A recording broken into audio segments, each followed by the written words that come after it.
Good afternoon, everyone, and thank you for joining us for the first program in the New England Biography Series this academic year. My name is Kenneth Soren Wong-Sri Chanalai. I'm the Director of Research at the Massachusetts Historical Society, and it is my pleasure to walk you through some of the instructions on how to use Zoom this afternoon. Just before we begin, I want to point out that this is one of 7 series that the MHS has for academic programs. We hope that you will be encouraged to join us for others. We have one on the environment, digital history, early America, modern America, environmental history, women, gender, and sexuality, as well as African American history. Well, right now, I'm going to turn over the proceedings over to the chair of the program tonight. She is a member of the steering committee for the New England Biography Series. Professor Julie Dobrow is director of the Center for Interdisciplinary Studies at Tufts University, and also the author of After Emily, Two Remarkable Women and the Legacy of America's Greatest Poet. Professor Dobrow?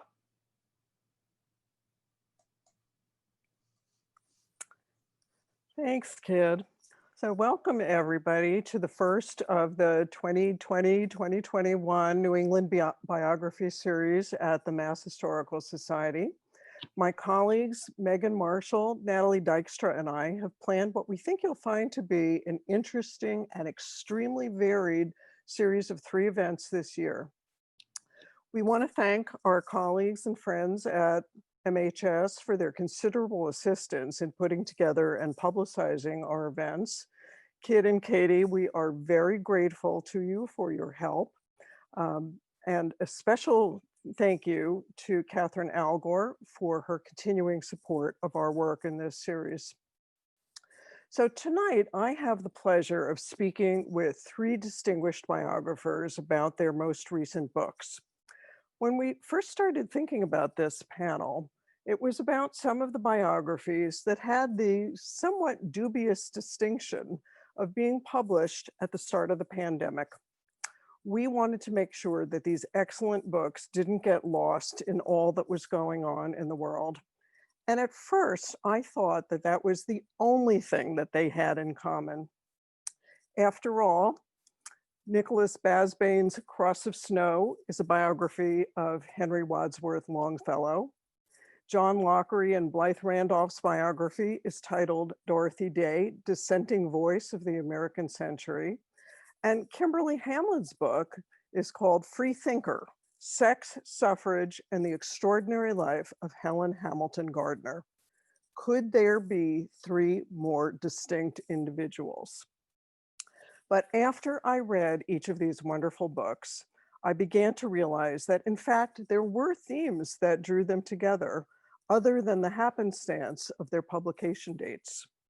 So what I'd like to do tonight is begin by asking our panelists some questions about the common themes in the lives of their subjects, and then move on to some issues that I know to be common among those of us who have chosen to spend part of our lives investigating and writing about the lives of others. So let me introduce to you our distinguished panelists. Nicholas Basbanes is the author of 10 works of nonfiction, including A Gentle Madness, Bibliophiles, Bibliomanes, and the Eternal Passion for Books, a finalist in 1995 for the National Book Critics Circle Award, and On Paper, the everything of its 2,000-year history, one of 3 finalists for the Andrew Carnegie Medal for Excellence in Nonfiction in 2014. 4 years ago, he was awarded a Public Scholar Research Fellowship by the National Endowment for the Humanities, his second NEH grant, for work on his latest book, Cross of Snow. His articles and essays have appeared in the New York Times, the Wall Street Journal, the Los Angeles Times, Washington Post, Boston Globe, Humanities, Smithsonian, and Civilization.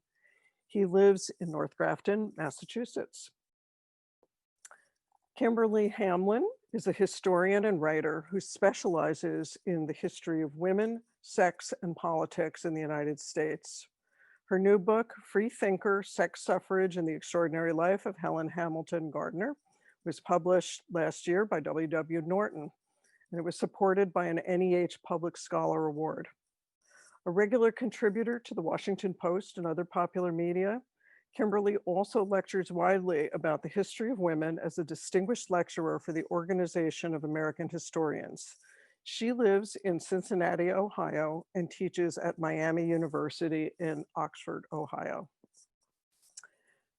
John Loughery is the author of several award-winning books and New York Times notable books, including Alias SS Van Dyne, a winner of an Edgar Award, John Sloan, Painter and Rebel, a finalist for the Pulitzer Prize in Biography, The Other Side of Silence, Men's Lives and Gay Identities, winner of a Lambda Award for Gay Male Studies, Dagger John, Archbishop John Hughes and the Making of Irish America, winner of the Lehman Prize for New York History, and most recently, this book, Dorothy Day, Dissenting Voice of the American Century.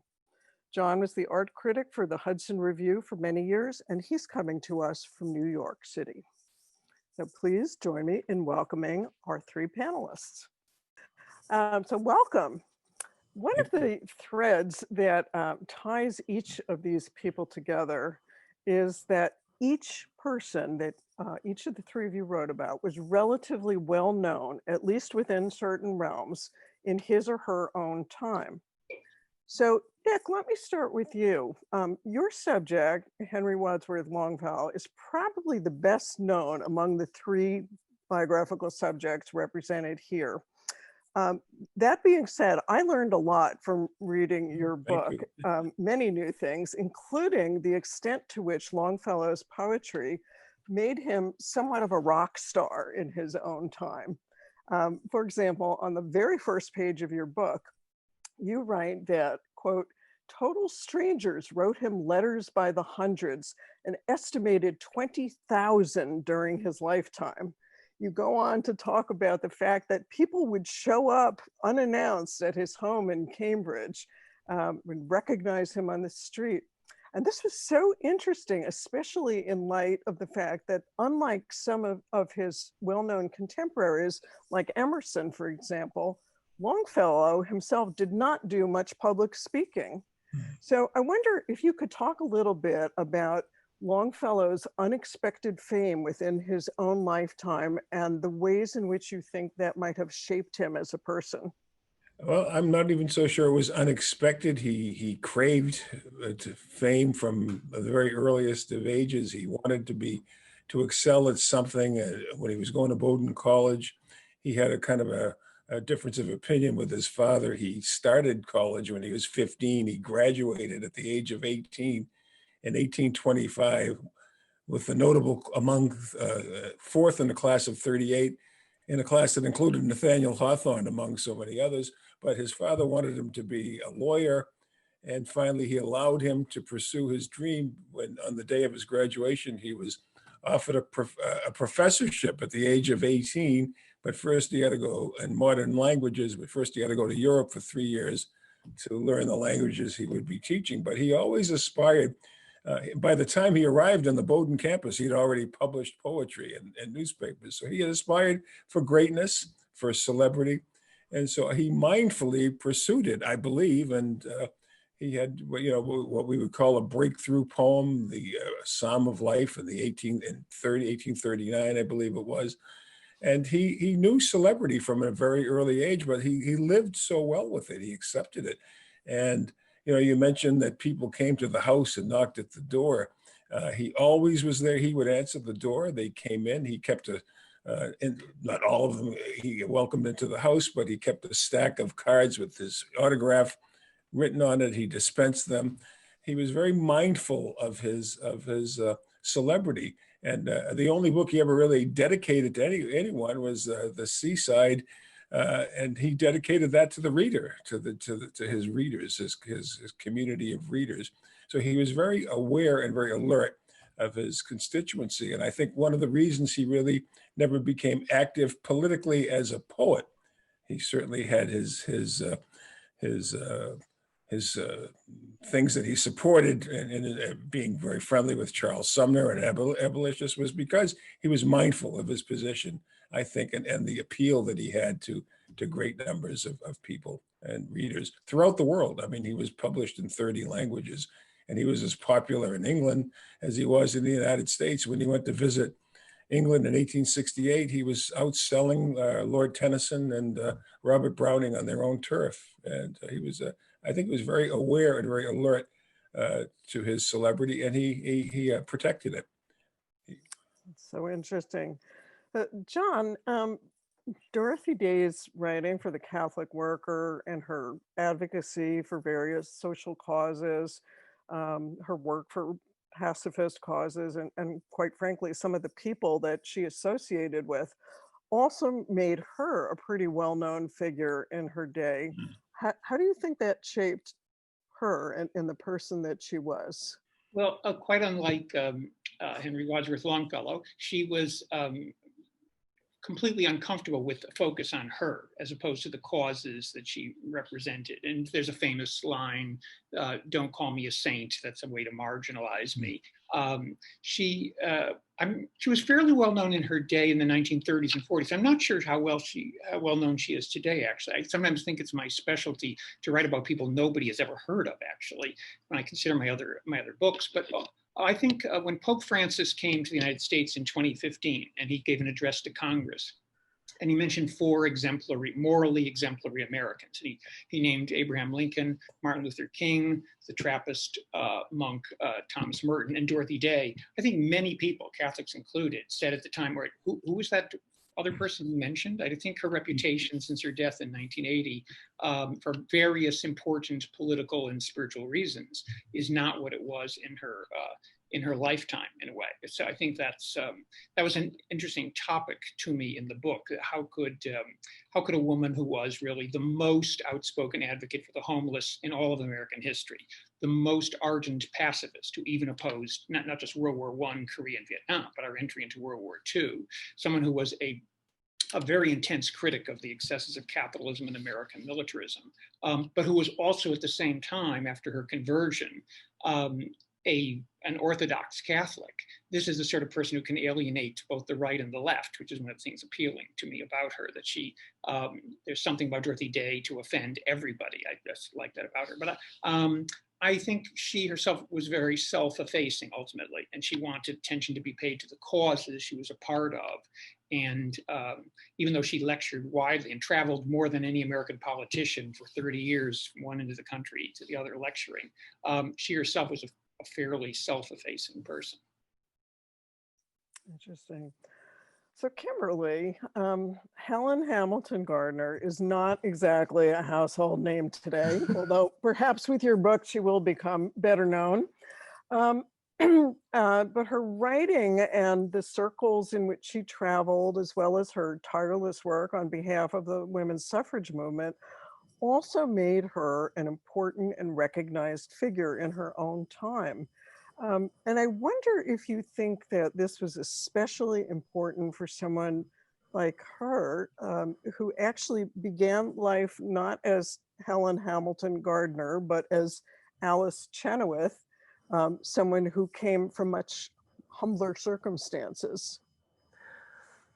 Yes. So Helen Hamilton Gardner, or HHG as I called her, she has sort of a vexed relationship with fame or public renown, having gained and lost it many times. And I don't know which is worse, right? To have been famous and then not been famous, or never have been famous at all.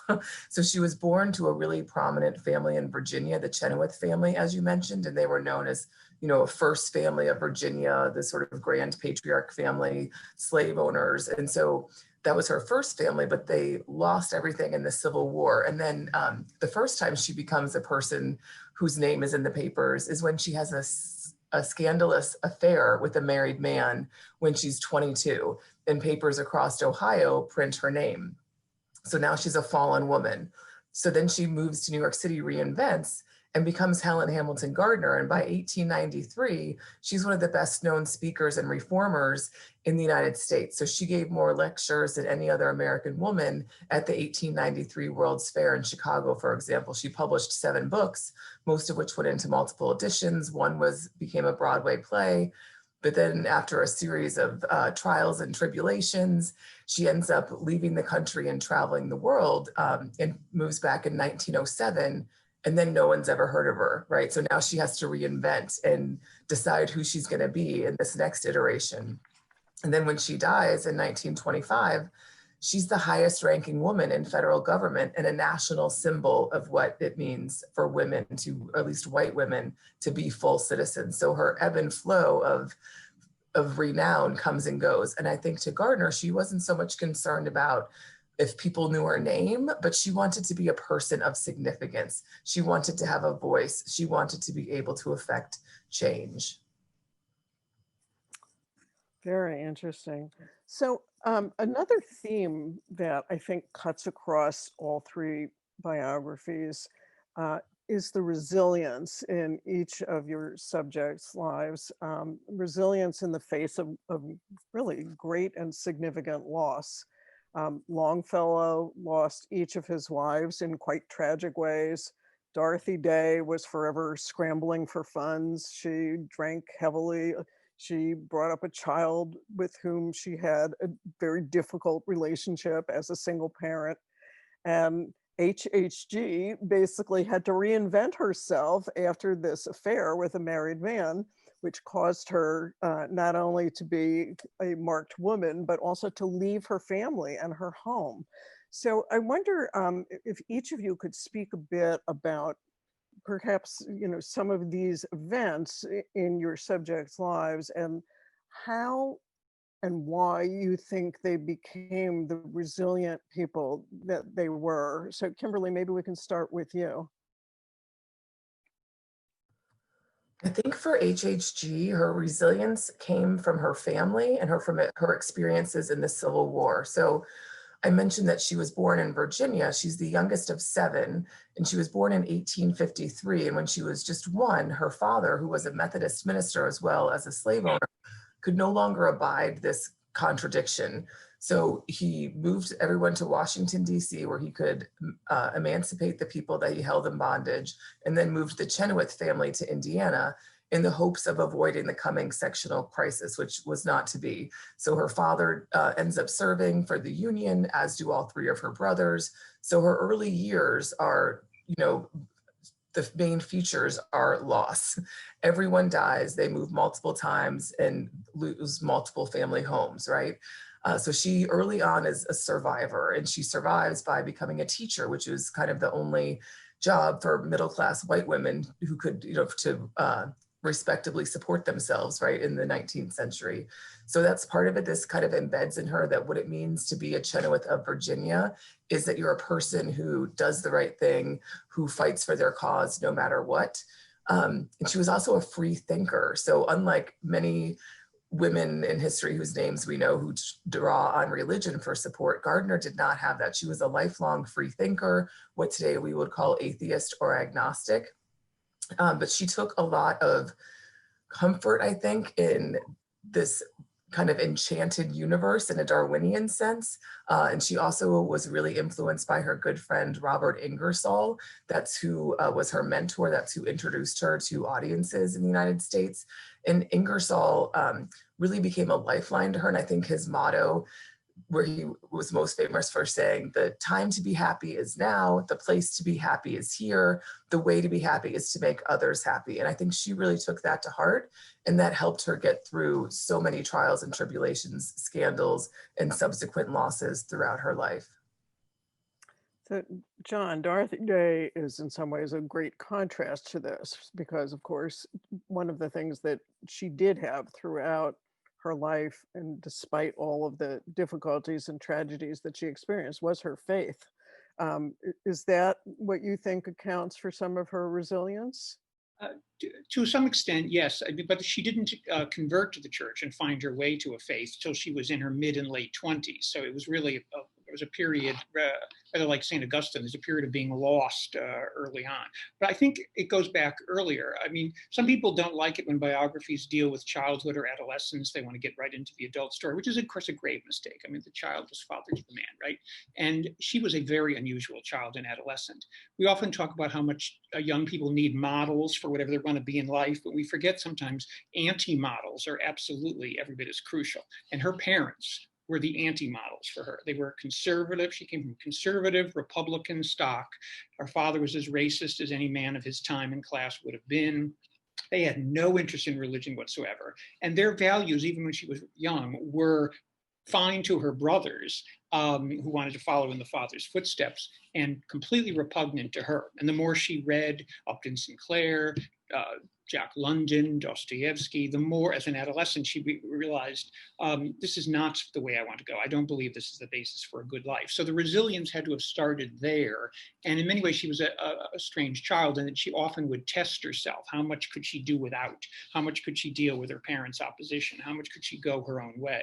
So she goes off to Greenwich Village at 19 and gets a job as a journalist for left-wing publications, The Call and The Masses, and she has involvements with Eugene O'Neill and Mike Gold and all these other people, which sets her up in opposition to her family, certainly, and is satisfying in some ways, but also not satisfying in others. Ultimately, she decides a life of cultural excitement and political radicalism is not enough. There's constantly this sense that there must be more to life than this. She finds herself going out with Eugene O'Neill to have a great time at some of the bars on 6th Avenue in the Village and drinking sailors under the table. And the next morning, she passes St. Joseph's Church on 6th Avenue and goes in to watch people in prayer at Mass. And she's wondering, what is it that these people are feeling? What are they connected to that I am not, that somehow might give more meaning to life? So it's a long, slow struggle. She has involvement with a very sexy, charismatic, abusive man, has a child by him and an abortion later. She's involved with a common law husband whom she dearly loves, but he'll have nothing to do with religion. So by the time she's in her mid-20s and has a child with the common law husband, she's realizing, I pretty much am on my own. I'm not finding a partner. And then decides, well, the church might be the way to go. But even that required resilience, because the church of well-fed priests living in comfortable rectories and bishops who were politically conservative and not dealing with the poor was not her idea of what the church should be about either. So you've got a woman here who is a devout Catholic, but also critical of the church, and realizes, I've got to find the right path, the path that I believe reflects the Sermon on the Mount and what Christianity should be all about. And that is not easy. That requires enormous resilience when you have so many oppositional forces at work. So that was one thing that was tremendously impressive to me about her. How does this woman find her own way to founding the Catholic Worker and all of those homes for people who have no homes, the poorest of the poor? How does she get the newspaper, the Catholic Worker, going in the face of all that opposition? But ultimately, she felt it's not about success or failure. It's about the effort. That is all God asks of us, is that we make a certain kind of effort in love and compassion. And that is where your sustenance will come from. And Nick, can you talk a little bit about where you think Longfellow's resilience came from? Because he certainly faced almost unspeakable personal tragedy. Yeah, I think a lot of it has to do with his upbringing as a good New England Yankee, growing up with very strong parents, a very strong father, but also an exceedingly strong mother. And the letters that they exchange have been preserved, so you can really see the relationship that he has with his parents, and they instill very strong values in him. And when he's a young man at Bowdoin College, a 15, 16-year-old, he's being asked to report on an older brother who's with him, who's has wayward ways, but Henry is reporting home to his mother while his father's away at Congress, serving a term in Congress. And at the same time, they're having these wonderful intellectual exchanges on reading that they're having. I think it's the first, as I suggest, very many extraordinary intellectual relationships that Henry has throughout his life with very strong women.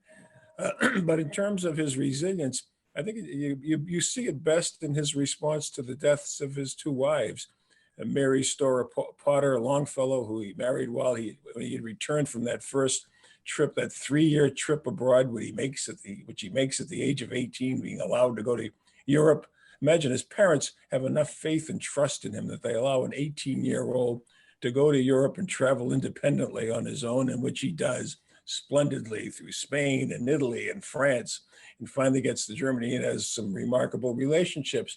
His two most important teachers there, which I describe in the book, are two young women who he has great feelings for, and one of them teaches him Spanish and the other one teaches him Italian. Anyway, he returns to Bowdoin and he marries a local girl, Mary Potter, and 4 years later, he's appointed to the same position at Harvard. Harvard has now wants him to replace George Tickner as professor of modern languages. But again, he must travel to Europe and learn more languages, as he did the first time around. This is like 10 years later. And he takes his wife, Mary, with him. And she is a fragile young woman, as we know. They are very dearly in love with each other. And we know very little about when she conceived, but she was pregnant, clearly, while they were embarked on this trip. And she dies in October of 1835. She has a miscarriage. And she suffers for 50 days or so, and then she dies, with when you think of the kind of response to a miscarriage that would be very easily, I think not easily, but very routinely treated today. And she's not the sort of condition that would be fatal today, but his response to that was overwhelming. His grief was extraordinary. Instead of returning home, however, and you see this in his journals and his letters, he soldiers on. He continues to learn these languages, German in particular, which he's supposed to be really honing down. Finally, and he said, I can't take it anymore. I either have to go home or I go on a trip. And he goes on a trip through the fatherland, the Rhineland. And miraculously, he meets, not miraculously, but totally serendipitously, he meets Fanny Appleton, the daughter of a Massachusetts industrialist, Nathan Appleton, who is traveling with her family and a grantor. And they also are grieving the loss of their mother and a brother. So it's amazing that the grief, dealing with these situations all kind of come together. This is 6 or 7 or 8 months after the death of Mary. He's certainly not planning to fall in love with another young woman, but he does. He's dazzled. And of course, the courtship of these two is a 7-year extraordinary situation. He thinks she will never marry him, but she does after 7 years. That's part of the story. But when she does, he writes in his journal, "Oh, day forever blessed that ushers in this vita nuova of happiness." That's a new life of happiness. And they have 18 extraordinary, productive, amazing years together. And not only are they a loving couple, but she is a brilliant woman. And I've gone to great pains to make Fanny really a very strong biographical feature character in the book. I mean, Cross of Snow is a definite reference to Fanny and their marriage. But it's also, as I said, an intellectual relationship. She works very closely with him. She reads everything he writes. She gives him ideas. She comments. And and I have a chapter which I call Camelot on the Charles. It's idyllic. It's wonderful. He's famous, is more famous than any other writer in America. And when she dies horrifically in a domestic accident, which is the sort of thing that could only happen in the 19th century with prior to fire retardant clothes, but she has a domestic accident. Her dress catches on fire while she's sealing some snippets of hair of one of her daughters. Henry rushes to try and help her put out the flames. He's unsuccessful. She dies the following morning, and what was once a absolutely magnificent, idyllic life has now been turned upside down. How does he respond to that? Well, they have 5 young children. You'd think that he would give up and he wouldn't work anymore. Now he turned, certainly as a poet, but he turns now to the translation to one of the great works of his life. He says, when I can't do anything original, I turn to translation. And now he works on the translation of Dante. He becomes the first American to do a complete translation of Dante into English. We talk about the Dante Club, where these friends got together and helped him. He had already done the translation, but James Russell Lowell, James T. Fields, others would come once a week, and he would go over the translation to get it right. But he responded with work. with work, with good work, hard work, because he had these 5 children that were young children. He said, I can't give up. George William Curtis writes him a letter and he responds. Curtis can't understand how he's responding with such grace and with such dignity to this unspeakable tragedy. And he says, to the world outside, I am outwardly calm. He said, but inwardly I'm bleeding to death. And of course, he maintained this posture of calm and reason for the final 22 years or so of his life. And when he writes that poem 18 years later, The Cross of Snow, on the 18th anniversary of Fanny's death, he writes about a mountain in the distant west, that has this cross on its side of the image of a cross. And he says, such is the cross I bear upon my chest these 18 years through all the changing scenes and seasons, changeless since the day she died. His sense of grief is just, it's unending, but yet his composure and his sense of work. And he does return to the composition of original poetry. And it's an amazing story of, I think, of commitment to work, to his responsibilities as a parent. And also, I think, a sense of responsibility to his readers, to the people who loved him and loved his work.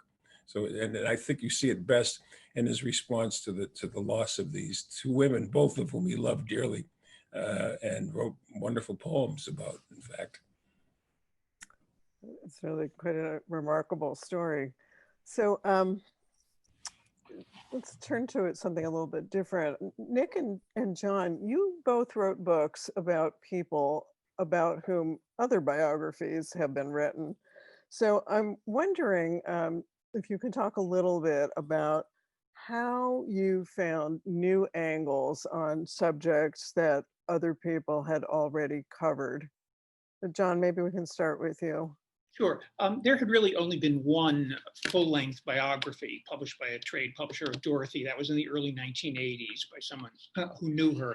And it was a very well-intentioned book, but as I quickly discovered, so full of errors and omissions that it was, even at the time, it came out 2 or 3 years after her death, and the people who knew her were not pleased with the book, and I could see why once I started investigating it. The book is just too many, it's very lopsided, too many errors. All the other books that have come out have generally been published by religious presses and often deal with the spiritual side of her life, which is, of course, absolutely crucial. But there really hadn't been one birth to death biography that was as concerned with her politics as with her religion. That's why I think the subtitle of the book, Dissenting Voice, the American Century, in some ways gets it. Some reviewers thought that focused too much on her left-wing politics, but I also think it focuses on the fact that she's a dissenting voice in the American century in a spiritual sense as well. And I'm deeply interested in religious history and in political history. So that was one reason why I wanted to write about her. I love that overlap. She was every bit as political as any other progressive soul in the 20th century. But to me, there was an added dimension. And as someone, it was a little odd in the sense that I was writing this book as a lapsed Catholic. My previous book had been about a Catholic figure as well, Archbishop John Hughes, who built St. Patrick's Cathedral and was not a pacifist at all. And I was thinking, so why am I even writing 2 books on Catholic figures? This is a little odd. Although the strange thing with Dorothy is she's actually brought me back to the faith of my childhood as I start to realize that the Catholicism that meant something to me when I was young might be the Catholicism of Dorothy Day and the nuns, the generous nuns I knew when I was young, the nuns who work in Central America helping the poor, and not the nuns of the papacy and the Curia. So I really did feel, with no false modesty, that the book line I were writing was the first to cover Dorothy Day in this all-encompassing way. Nick, how did you find new angles on Longfellow? Well, fortunately for me, there was a lot of material that had recently been transcribed, and particularly the correspondence in the journals of his wife, Fanny Appleton Longfellow, who was a principal character in my book. And though there had been a very highly truncated edition of some of her correspondence in 1956, most of this material was available for the first time. So I had access to that material, and because Fanny is such a major character in the book, so I had access to new material there. But then also all of the material, all of the correspondence, all of the literary manuscripts, the journals, the archival materials, which had gone over to Houghton Library back in the 1950s, was all available to me. All of the incoming letters that Henry received. I mean, there's a wonderful edition of his collected 6 volumes correspondence.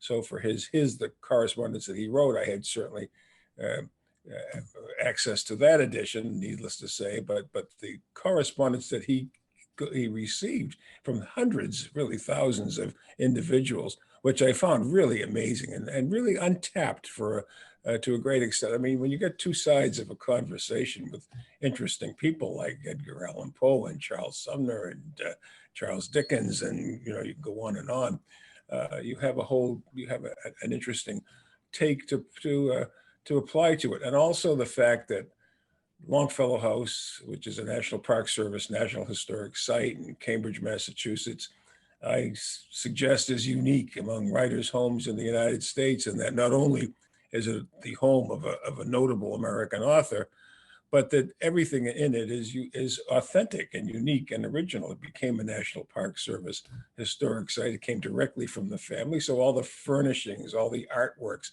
all of the objects, so many material objects, and of course having access to material objects that I could use to help me really put a little more flesh in the bones of the biographical characters, which was amazing. And I did try to because I spent 4 or 5 years in there. I mean, I think they probably thought I was never going to write this book. I mean, I was almost on the staff there.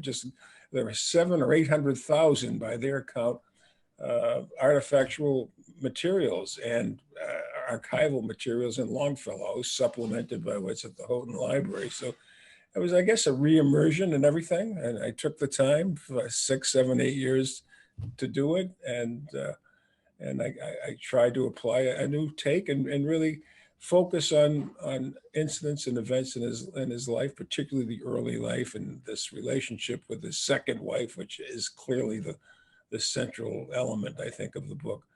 To write this my intention very clearly was to do it as a dual biography. And even with the narratives that kind of come together in alternating chapters, because there's such an enormous an enormous volume of correspondence and letters and journals, that I could really allow them to speak in their own voices. And they were such wonderful writers. They wrote beautiful letters, beautiful, wonderful journal entries, that I could really allow them to speak in their voices. And that, I don't believe, had been done before. So I really did try to capture their voices and to have them speak, together as a dialogue. So whether that succeeded or not, but that was certainly the intent. I think it succeeds very beautifully in your book. Absolutely.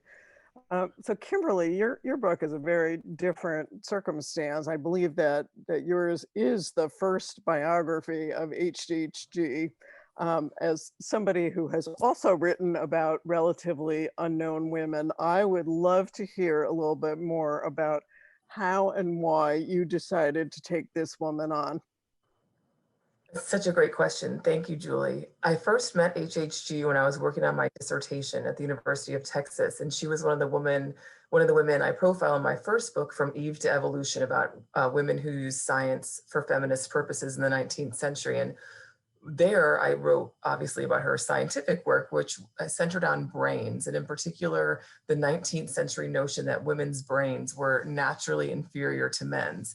So Helen Hamilton Gardner was not able to go to college because she was a woman. She was denied entry to Columbia, where she tried to go study science, but she very much participated in brain science and even donated her own brain that lives on at Cornell in a jar to this day. And there's a great photograph in Kimberly's book. Yes. For those of you who are interested. And it's on my Twitter right now too, I think, because I just gave a talk at Cornell on Monday, which I was glad to do.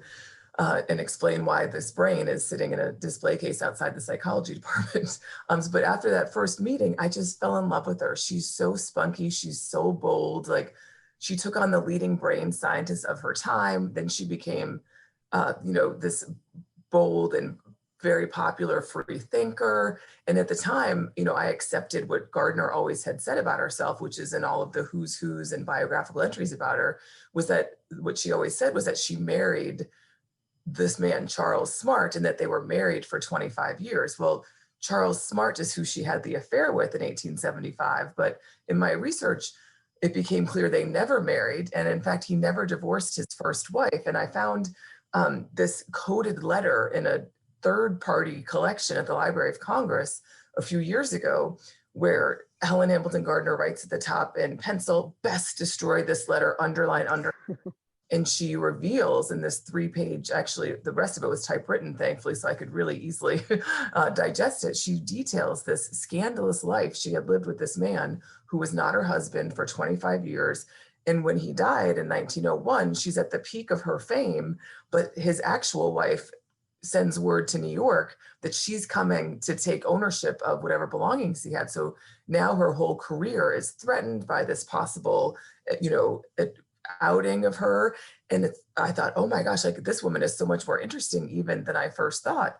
So it was finding that coded letter about her intricate personal life and how that shaped her life's work. So Gardner actually learns politics by working to raise the age of consent for girls in the 1880s and 1890s. The age of sexual consent for girls in 1890 was 12 or younger in 38 states. In Delaware, it was 7. So no one knew that Gardner herself was a fallen woman, but she felt sympathy, empathy with these women who were so misunderstood and who had so few choices in life.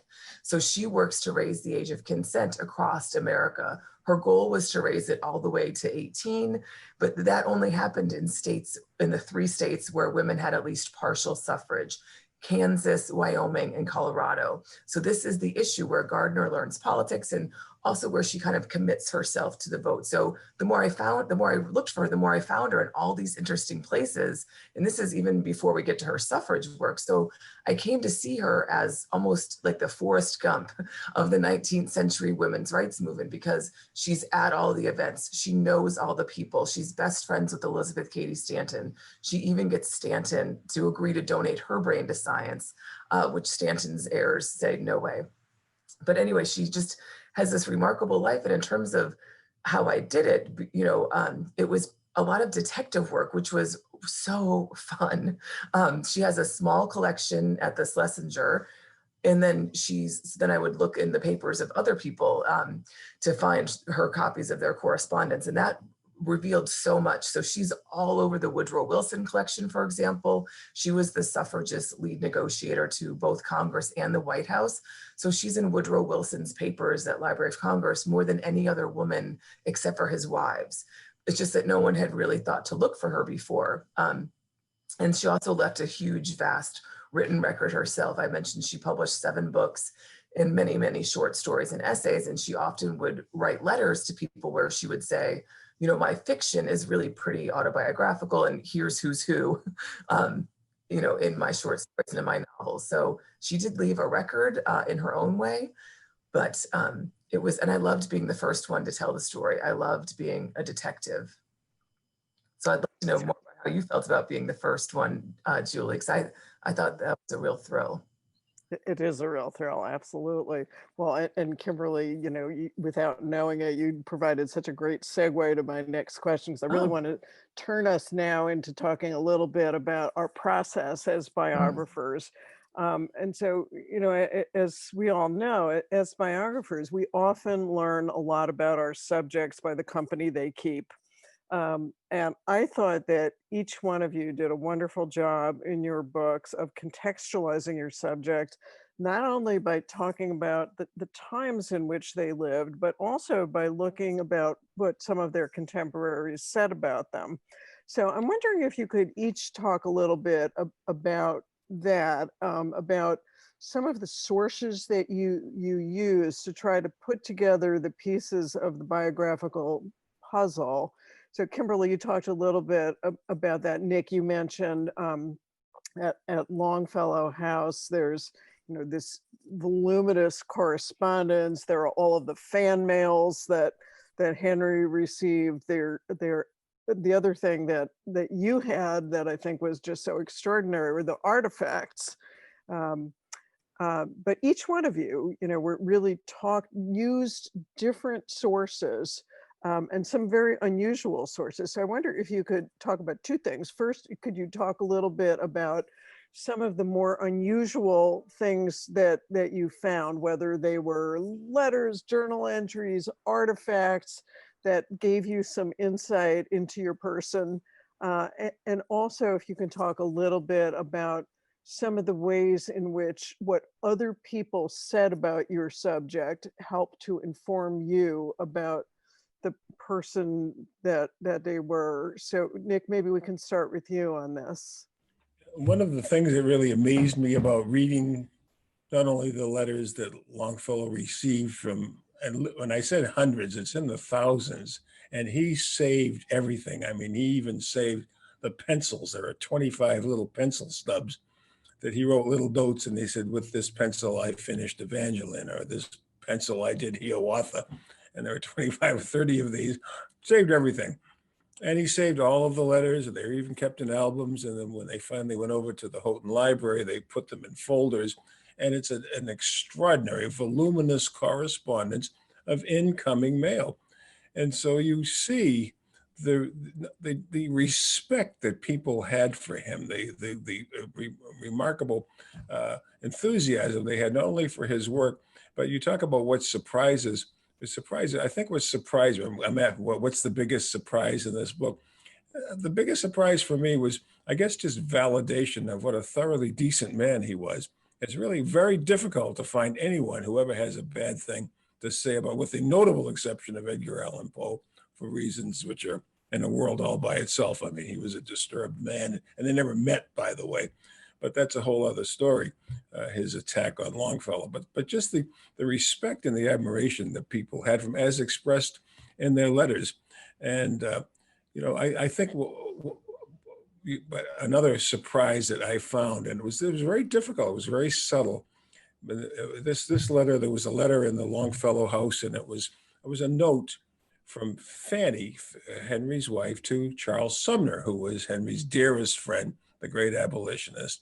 And this was we talk about the Mutual Admiration Society, which they call his group of male friends, and Fanny had her group of female friends, which we write about at some length. But there's a note from Fanny to Charles Sumner, without specifying what it is, that it was right after they were married. So they were married in 1843, and it's right after New Year's 1844, and it's a note just thanking Charles for this gift. I know how much it had meant to you, and the fact that you chose to share it with me is she's just overwhelmed by it. But she doesn't say what it is. What in the world is she talking about? What did he give her?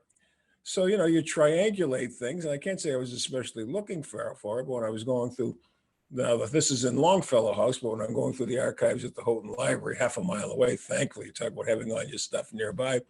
And you know how archives are. They are chronological, and you turn things up.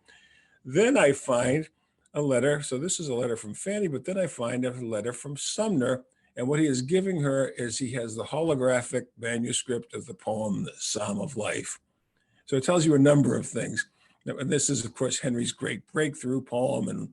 And this is with those lines that are so often quoted, and everybody mentions the Psalm of Life being very influential in their lives.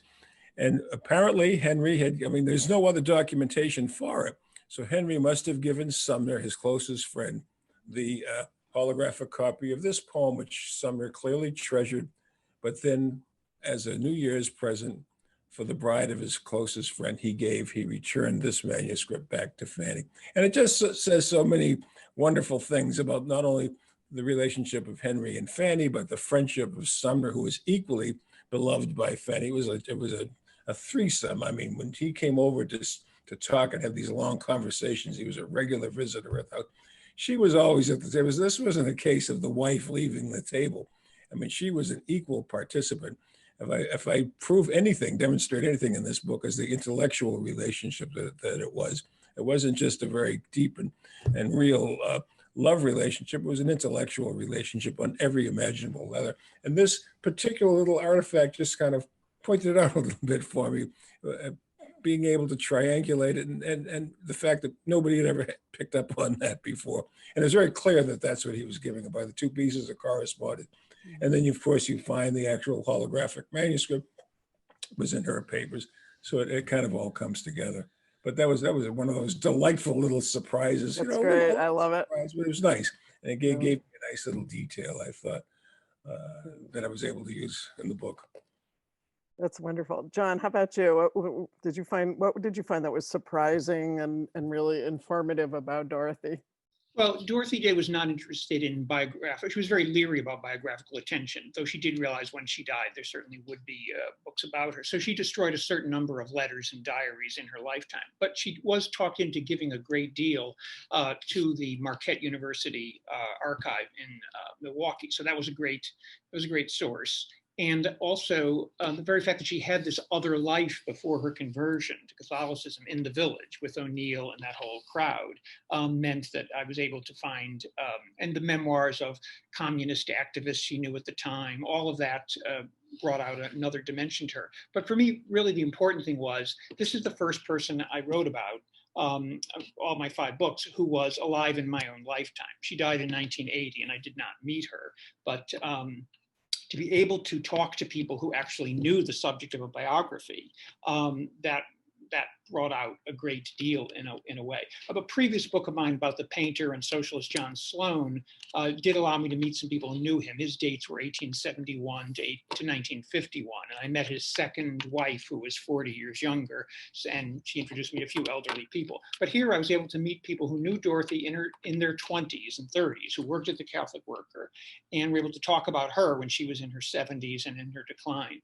So, for instance, one thing that was very interesting to me was, what has not been talked about at all in any of the writings about her, was the gay and lesbian presence at the Catholic Worker. How many gay and lesbian people worked at the shelters, worked at the houses of hospitality, as she called them, worked for the newspaper, The Catholic Worker, and the interesting tensions this brought about, because she is an Orthodox Catholic who follows the church's teaching. At the same time, she can see how many gay and lesbians are participating in this monumentally difficult and compassionate effort with the homeless people of New York. The other thing that might be mentioned, though, is she's also not running something like a Salvation Army shelter or anything that corresponds to the progressive era shelters or the city shelters. She will take in anybody, the most damaged souls, the most difficult people, the most ungrateful people imaginable. She will take those people in. And to discover that the side of her that was both torn in some ways because of the church's teachings, which she believed in, and her other feelings that there had to be compassion for a full range of people, maybe even those the church wasn't sensitive enough. That to me was fascinating about her and how she dealt with that. Because of course she knew many gay people and socialized with them in the village in the 1920s. Then by the 40s and 50s, she's following a hard line about homosexuality as the church teaches it. And by the 70s, she's starting to rethink this and let people know someone needs to minister to gay people. I love gay people as much as I love anyone. And those sort of tensions, that evolution in her thought and feeling, to me was very interesting. And I wouldn't have known that had I not talked to gay people who knew her and worked there in the 1970s. So that was interesting, among many other things. Oh, that's fascinating.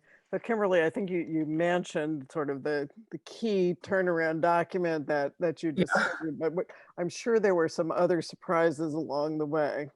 There were, and so I was kind of thinking of them as my colleagues were speaking in terms of genre. So in terms of artifacts, of course, the brain was really the premier. Like what prompted her to do this? What kind of person donates their brain to science, right? And then there was so much correspondence and headlines and the 50-page study of her brain that was a big part of my thinking.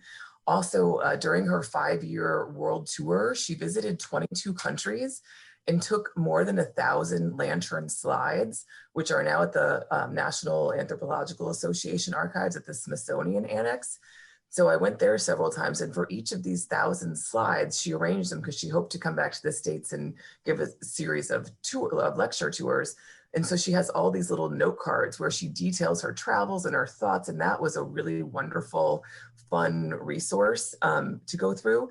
And then another artifact that really, I think, helped me understand her as a person is the gold pen that she purchased for the congressional signing ceremonies of the 19th Amendment. So before, after congressional passage, before the 19th Amendment is sent to the states for ratification, Gardner organizes the very first signing ceremonies for legislation. There had been a couple of treaty signing ceremonies before, and now we think of the signing ceremony and the pen as sort of a thing that happens.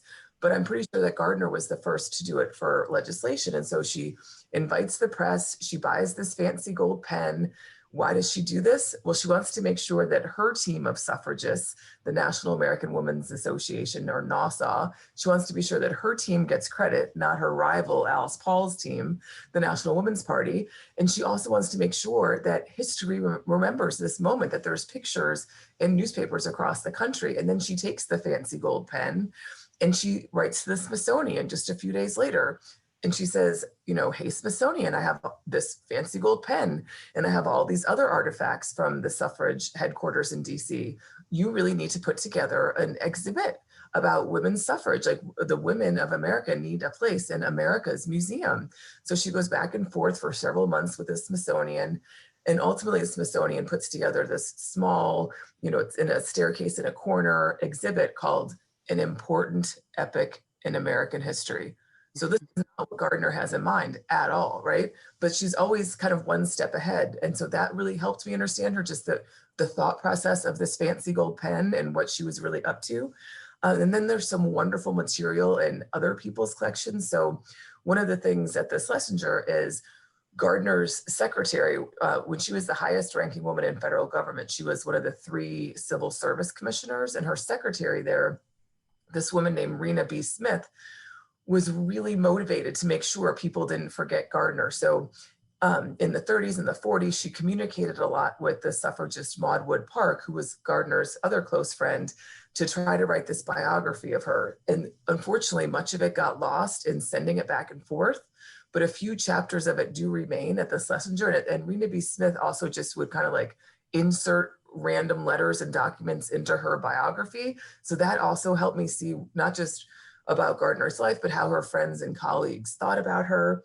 And another really interesting source for me was Alice Paul's oral history, the transcript of that at Berkeley.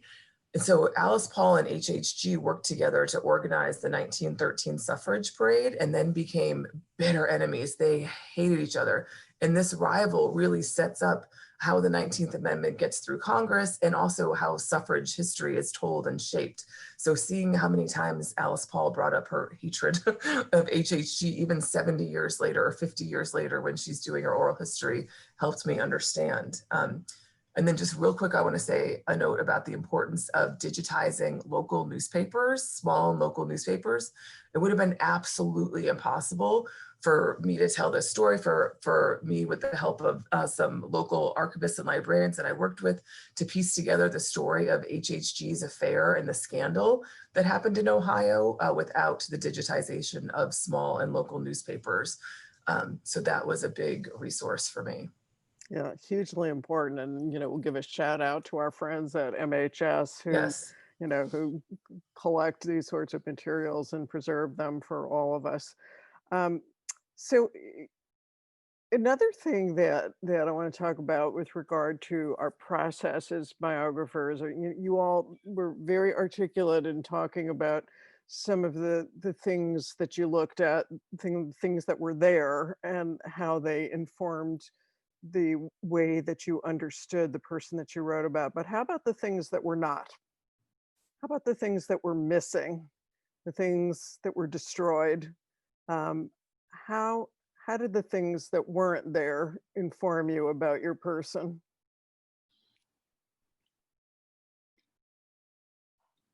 So Nick, why don't we start with you? Okay, fine. As I said, Henry kept a journal for most of his life, 50 years or so, but there's a very key period where he destroyed his journal. And he also destroyed letters that his first wife, Mary, had written. And to me, that's the biggest void. I feel that not only did he have a great sense of grief over the loss of his first wife, but I think he had a sense of guilt too. She didn't want to go to Europe. She was a young woman. She was fragile. She was very happy in Brunswick, Maine. The only reason she agreed to go is two of her closest friends came along with her to give her company. And whatever happened, and they leave no record at all as to when she may have conceived, the course of the pregnancy. We don't even know whether it was a stillbirth or a miscarriage. All we know is that in October of 1835, it's the first time he mentions that there's a miscarriage. He writes home to his father. So there's correspondence missing there. And why is it important? Because when you read his journal and you read some of these poems and the great sense of grief that he feels. And then when he writes that, there's a poem that he writes, Footsteps of Angels, and he talks about when his first wife comes and makes a visitation to him at the table at night. It's at night, and he says in the very final stanza, soft rebukes. What is she rebuking him for? Well, after he had returned to the United States, and then he assumed his new position at Harvard, and he's pursuing Fanny Appleton, and it's 6 or 7 years before she will acquiesce and become his wife, and for reasons which we really can't document either. I have some thoughts, and I point them out in the book. But one of his first wife's sisters, had written him and asked if she could see his because Mary wrote wonderful letters, and she apparently kept a journal, and she wanted to see the journal. And she wrote Henry, and Henry wrote her back, I'm sorry. He said, but when I went to Europe, and he made a trip in 1842 and he went to see Dickens, and he was having but we surmise was an emotional breakdown because of the continued rejection of Fanny. He said, I destroyed the journal for that period and all of the correspondence. So there's a lot there that I think would have told us a bit about the relationship, and maybe why he was feeling so much guilt about. I believe he was feeling a sense of guilt. So that's something I'd love to have seen. I think we'd all love to see. And then he also destroyed his own journal for that period too. So there's a 2-year gap there where it would really be worthwhile to have a bit more information. And not that it would tell us a heck of a lot more, but I think it would give you some further insight into the factors that were driving him and why he thought this was a vita nova, a new life of happiness. And when he has this new state of happiness, I mean, the 18-year marriage with Fanny Appleton Longfellow is not only 18 happy years, they're the most productive, uninterrupted, productive years of his life. This is when the great poems, all the long narrative poems are written. It's just 18 uninterrupted years of productivity, of happiness, children. And then, of course, that's all turned upside down again. And we kind of go through this process of grieving and reclaiming yourself again. But I guess that particular journal and that correspondence from those couple of years, I really would like to have. I'd like to have been able to see them of all the things that I can think of. May I just briefly, if I may, give a shout out to the Massachusetts Historical Society as well, even though I dealt primarily with original sources in Longfellow House and the Houghton Library. There's an essential exchange of letters in MHS that haven't been examined before at all. And we were talking earlier about secondary characters and other people in their orbit. I believe one of the reasons that Fanny finally decided to marry Henry, you'll have to read the book on how this becomes a factor, was she had her dear Aunt Kitty, Catherine Maria Sedgwick, of the great Sedgwick family, all of whose material is at the Massachusetts Historical Society. So there were letters, and Fanny reached out after the death of her mother. She was looking for a mother figure, and the mother figure was Catherine Maria Sedgwick, who happened to be her mother's cousin. And Sedgwick took to her. She wrote letters, and those led to Fanny, at least 20, that are in the Massachusetts Historical, so hiding there in plain sight, right there. They're in microfilm. I mean, I didn't see them in the originals, but they were right there. They were those wonderful letters from Sedgwick to Fanny, and a couple and the very essential first one to Fanny, where she reaches out to Sedgwick. She's 15 or so years old, looking for this mother figure. And it is Sedgwick, I think, who finally persuades her. There's one letter, Fanny, I met your Professor L last night for the first time. What in the world is wrong with you? He's wonderful. So, what helped her change her mind? I don't know. I think Sedgwick had a lot to do with it. And the mother lode was right there, hiding in plain sight at the MHS. It was really. There are many, many treasures of the MHS. No matter what your subject, there's something there.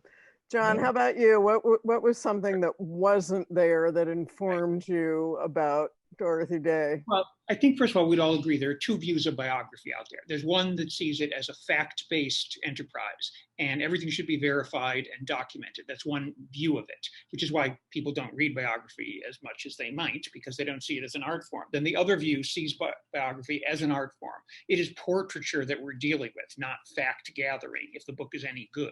We are portrait painters. So therefore, the subject is necessarily going to be our version of it, based on the reality of the person we're studying, of course. And so in that sense, I'm a great believer in the right to informed inference, speculation. In other words, if there existed a gap, I'm not in favor, unless it's a totally minor matter, of ignoring it altogether. I would be in favor of looking at all the evidence around it to come up with an informed inference about something. So for me, that had to do with Dorothy's earlier life, her very sexual, libidinous early life. A number of reviewers said this was a gossipy part of the book. It should not have been, we should have focused more on her later important work in social causes and spiritual causes.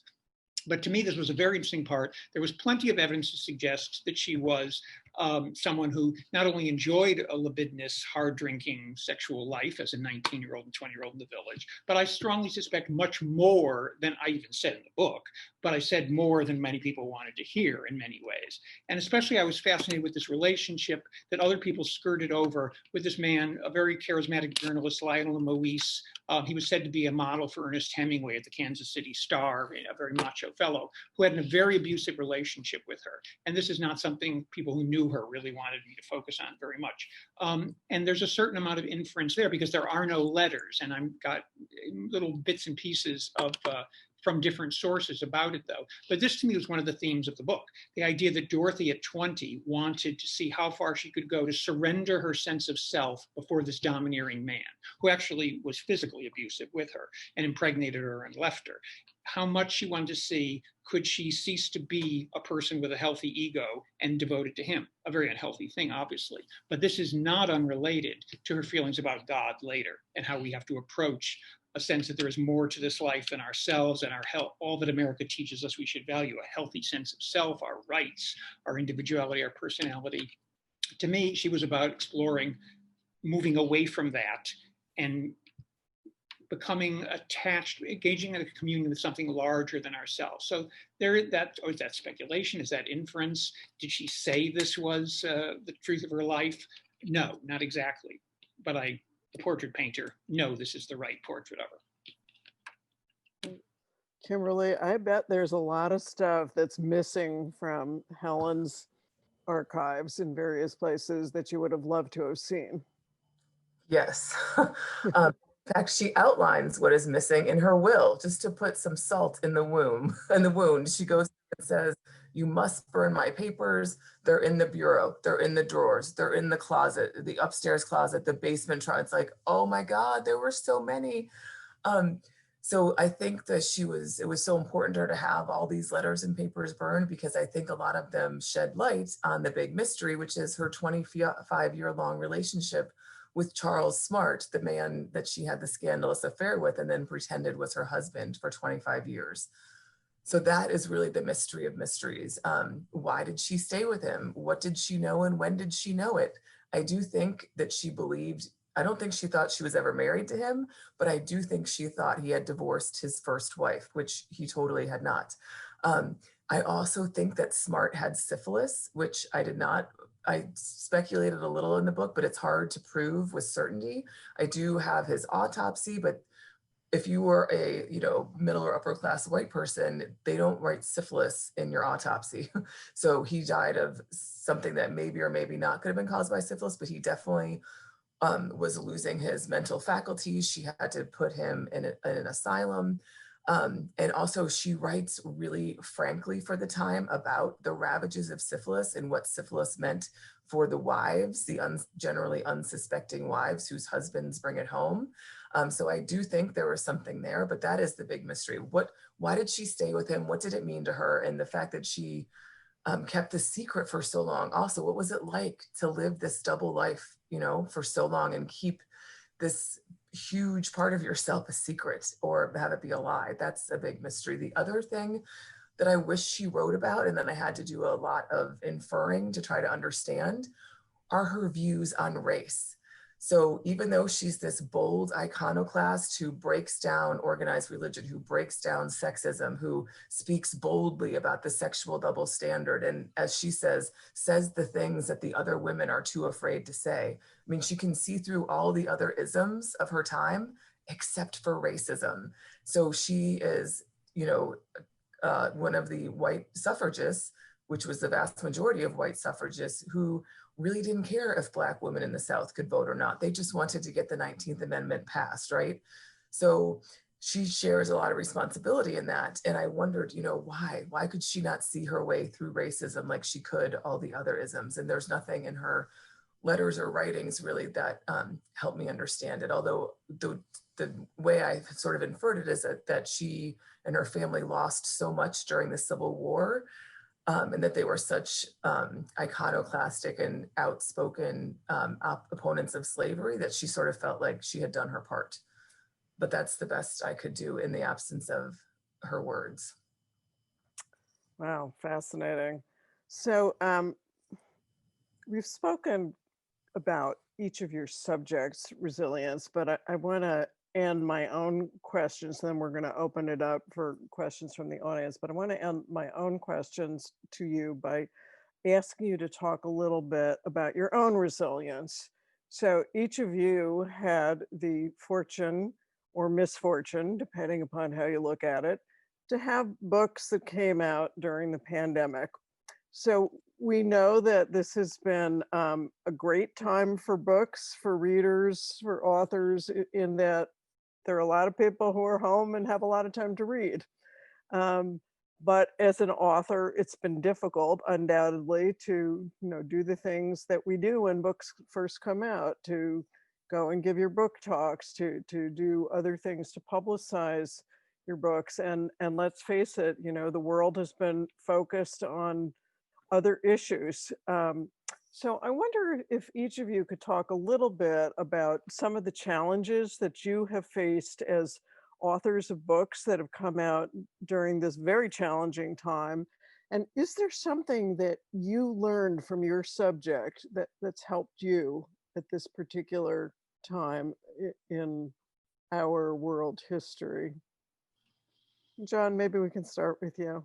Sure. So my book, the pub date was March 3rd. So it came out and was in bookstores for 10 days before everything locked down in New York and elsewhere. So at least there was that. So there was some mail order business. And when things opened up in New York in the summer, the books were there. But of course, it was very hard. All these readings at the Carter Center and Yale and all these bookstores canceled. And you try to make up for it in other ways. But then, yes, in the face of such a colossal tragedy affecting the whole planet. I mean, how egotistical is the writer going to be? Also, at the same time, I retired from teaching very happily, and I had a cancer diagnosis at the time, and everything has worked out well there. But that also made me think more about Dorothy Day as a model of patience and forthrightness and fortitude.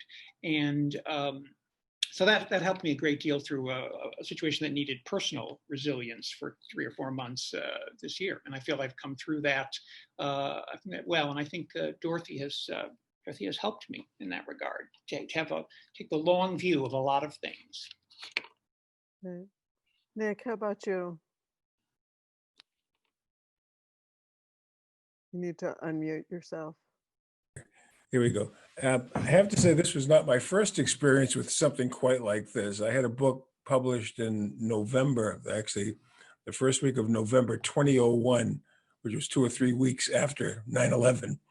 And that was my book, Patience and Fortitude, which is 7 or 8 years of work. And, and then of course the book came out and it did what it did over. And what I learned from that experience, of course, the national attention turned to other things, as well it should have. But what I learned is that over time, a book finds its way, and if it's any good, it'll be received appropriately. And that book, over time, did rather well. I'm not commercially, whatever, but critically, it did okay. It did fine, and I'm still very proud of it, and it's still in print. So that says something for after 20 years. This was another similar experience. Unlike John, whose book came out in March, mine was scheduled for June. And we're 2 or 3 months into the pandemic at that point. And I was fearful that Knopf would either delay the book or, a lot of authors found their projects canceled outright or delayed indefinitely. I was pleased that my editor and my publisher had the faith in it, and they admired it sufficiently to go ahead and produce it. And when we look at what we're faced with this pandemic and the daily count of infections and death, so everything is relative.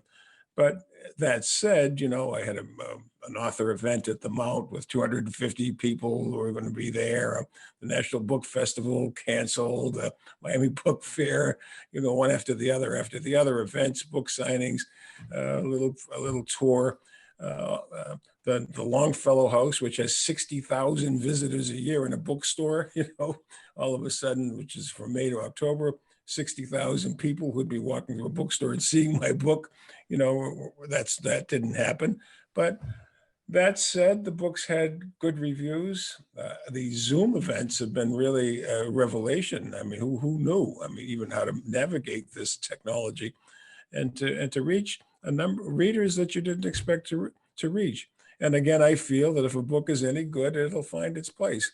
And I have the assurance from my publisher that the confidence that they're going to support it. It's going to be out there, and we'll see what happens. A book, the beauty of a printed book is that it's an artifact in itself, and if it's any good, it'll find its place. So I'm confident. I'm confident in the book. I regret having been unable to reach a wider public and a readership that I might otherwise have. But on the other hand, who would have an event like this, tonight, possibly reaching people in New Zealand, as Kit says earlier, or wherever, you do kind of meet people, and they come to the book, and it's, you just have to put everything in perspective, I guess. And so for myself, again, I keep my eye on the ball. We have to get through this time, get through this pandemic, and anything that we're suffering as writers, you can compound by 10 by other people who are suffering so much worse. So I'm grateful to be healthy and to be well, and to be thinking about what the next book will be, and hopefully that more people will find their way to my book. So yeah, I guess a little bit of wisdom that comes from the times. Kimberly, how about you? I echo and share a lot of the sentiments of my co-panelists tonight. My publication date was March 17th, and this is my first trade book. My first book was with the University of Chicago Press, and so it was, totally different experience. So I was so excited. And I had come through many obstacles to get to this part, because I first started trying to sell the book in like 2014, 2015, and I heard, so many times, no one reads books about women. No one reads books about women that they've never heard of, especially when they're written by women that no one has ever heard of. So it was like, I came so far to get to this point, and like, I literally had my suitcase packed. My book came out on Tuesday, March 17th. I gave one like pre-event on March 10th, and I was thinking like, oh, I have my outfits, I'm ready. And even on March 12th, it was like, are we going? Are we not going?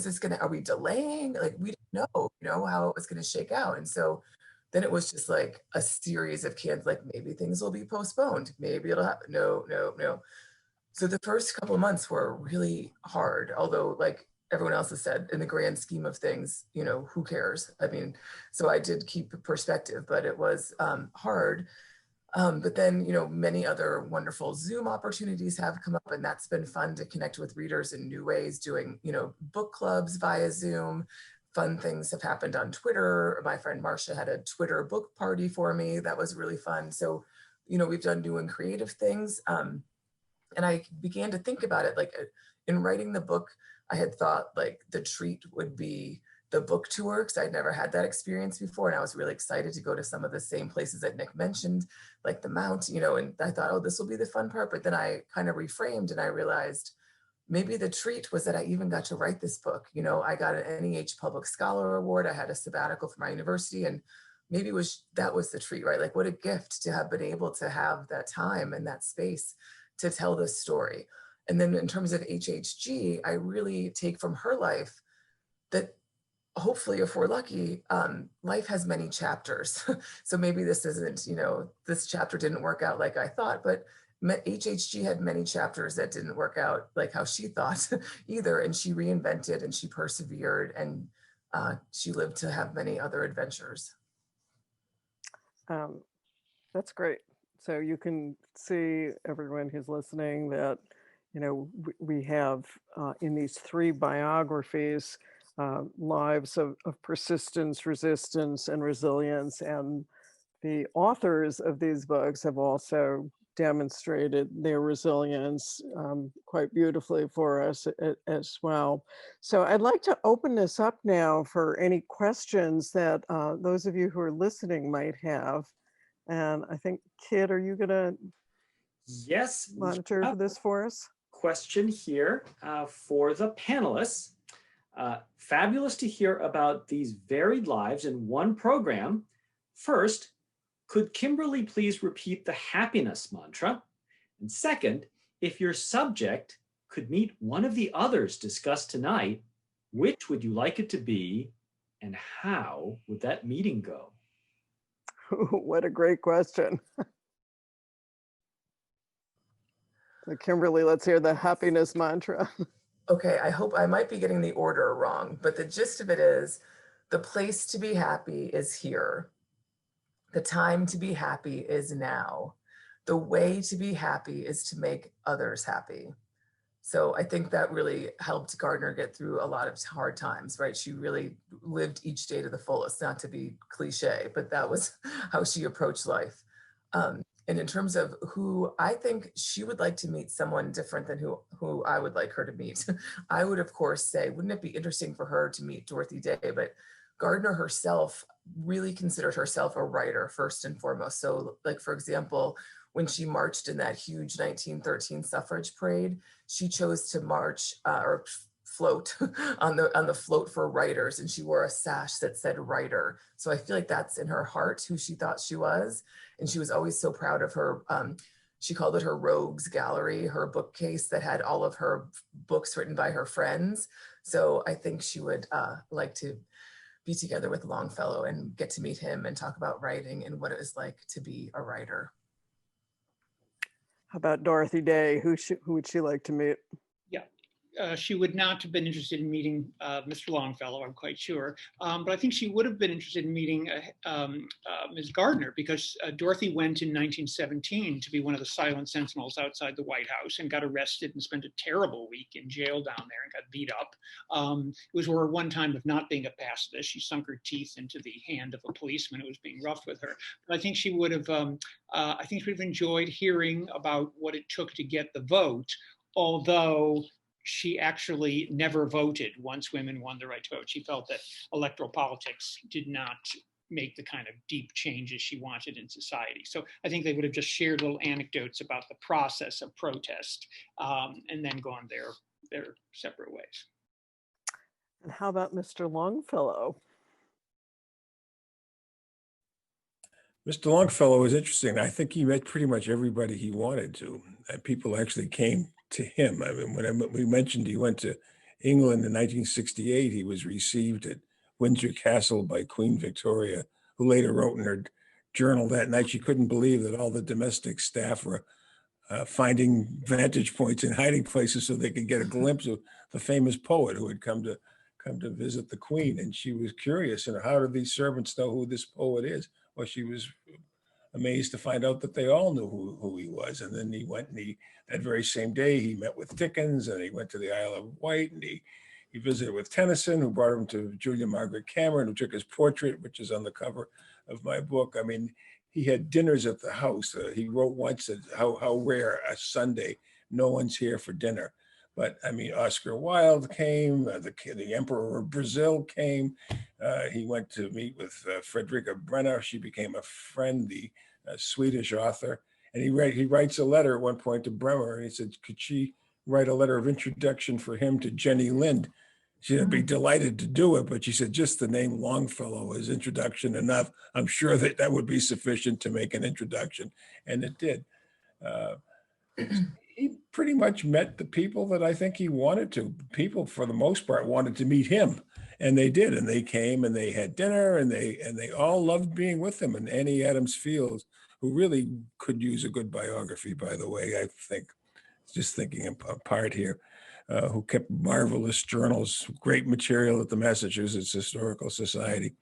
But she wrote about Longfellow. She would have these salons and these at her home on Charles Street. And she said, the thing about Longfellow is he always listened. And if somebody said to him at one point, Mr. Longfellow, you never talk about yourself.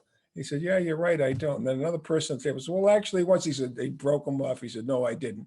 He really never did talk about himself. And Julie, you mentioned earlier that, what was that? Where was I going with this? I'll just have, but he just, you said he really shied away from speaking in public, which he did, which is unusual because he lectured. He was a professor for 25 years. His students all loved him. They said wonderful things about him. But when he retired from teaching in 1855 or whatever it was, he said, I will never speak in public again. And for the most part, he never did. He didn't even speak when Hawthorne died.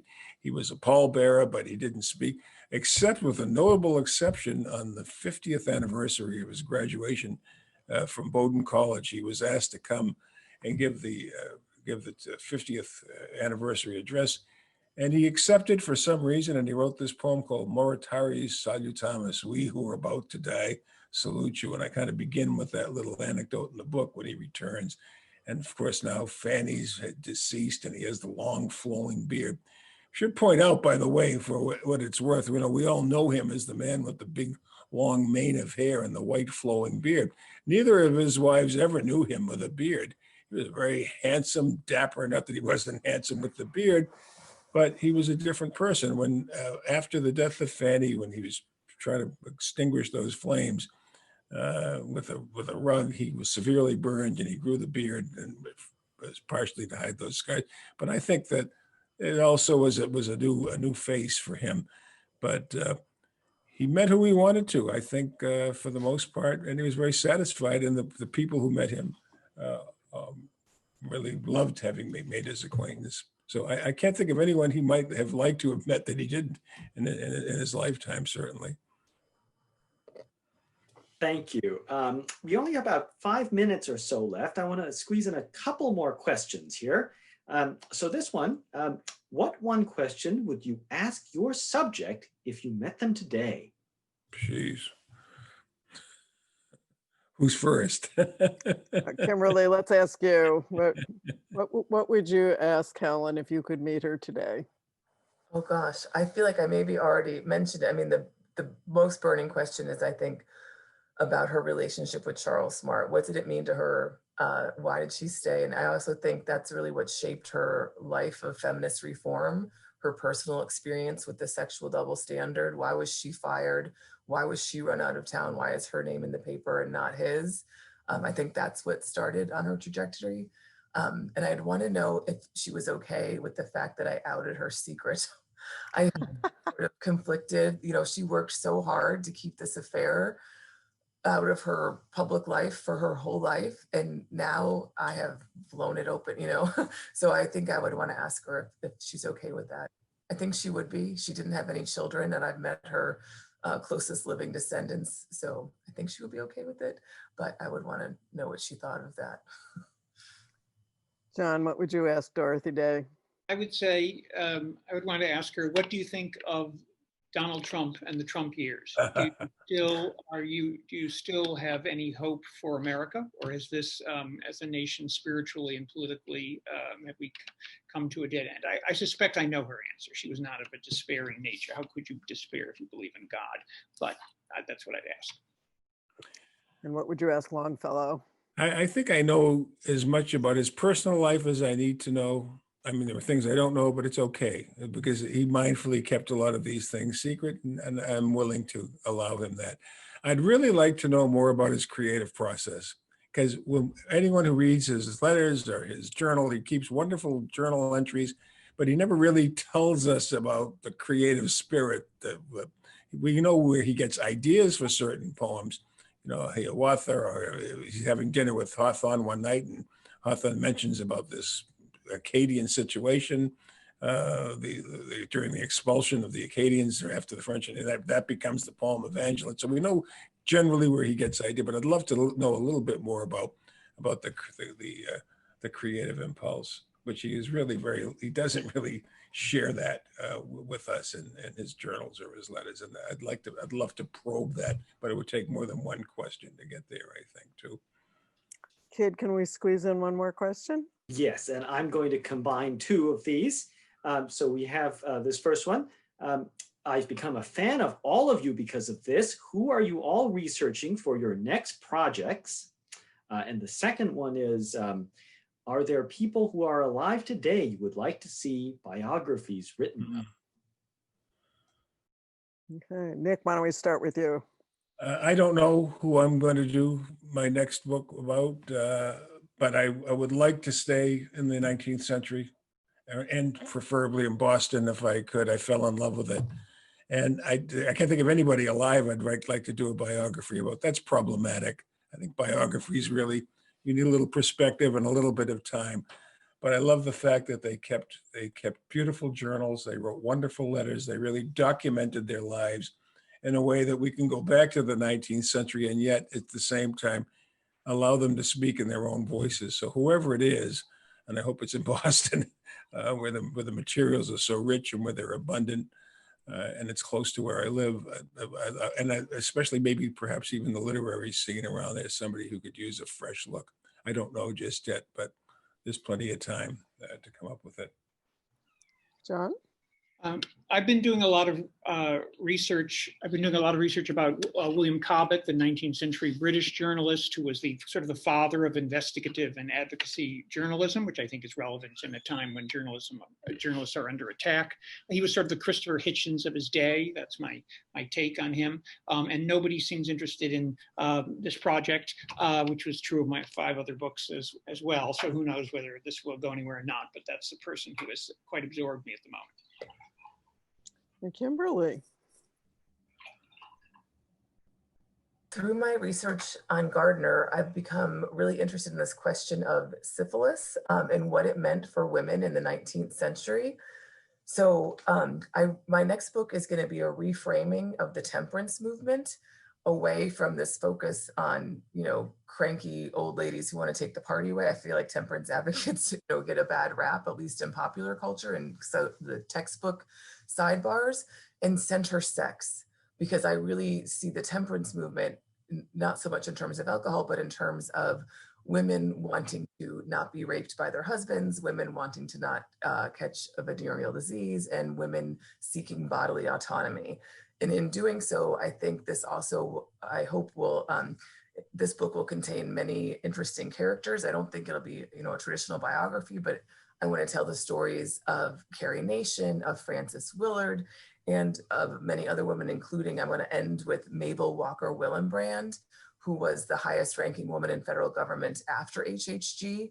She was an assistant attorney general in charge of enforcing prohibition, which she herself did not personally believe in, but this was her job, so she did it. And before that, she had been a public defender in LA who defended prostitutes and who argued that who should be held accountable is not the women, but the Johns. So I think in those bookends is an interesting story that I also think will maybe help us think in new ways about women's rights history, which tends to be centered on the vote. We've just come through the 2020 suffrage centennial, and I want us to rethink about women's rights history in terms of bodily autonomy.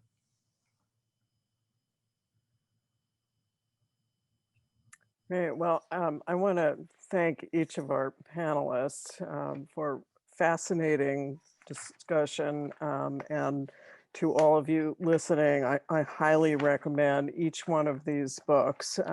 Really fascinating, thoughtful reads with, you know, a lot of, as you could see, a lot of just so much to them for our times as well as for the times in which their subjects lived. And just to thank you so much for coming tonight, and thank you to our panelists. Oh, thank you. Thank you, Julie. Thank you, MHS. Great fun. It Thank was you. great. Thank you.